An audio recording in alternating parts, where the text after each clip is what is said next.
এরপর প্রশ্ন হচ্ছে মহিলাদের মেন্স মহিলাদের মাসিক শুরু হওয়ার 3 দিন পর ভালো হয়ে গেলে নামাজ পড়া যাবে কিনা।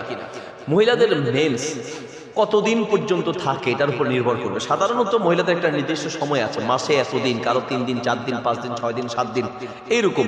যদি প্রতি মাসেই এইরকম হয়ে থাকে তাহলে ওই যে কয়দিন হয়ে থাকে সেই কয়দিন সে অপেক্ষা করবে।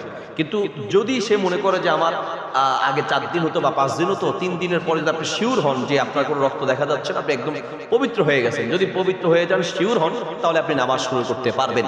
তবে যদি সন্দেহ থাকে তাহলে যেই কয়দিন প্রতি মাসে আপনি অসুস্থ হয়ে থাকেন বা মেন্স হয়ে থাকে বা মাসিক হয়ে থাকে, এই কয়দিন অপেক্ষা করতে হবে। এরপরে আপনি নামাজ পড়বেন বা পবিত্র হয়ে যাবেন। কিন্তু যদি শিওর হয়ে যান, অনেক সময় শারীরিক বিভিন্ন কারণে অবস্থা চেঞ্জ হইতে পারে। এমন হয় যে প্রতি মাসে 7 দিন করে হতো, হঠাৎ করে দেখা যাচ্ছে শারীরিক অসুস্থতার কারণে বা বিভিন্ন কারণে এবার 5 দিন থেকে হওয়া শুরু করছে।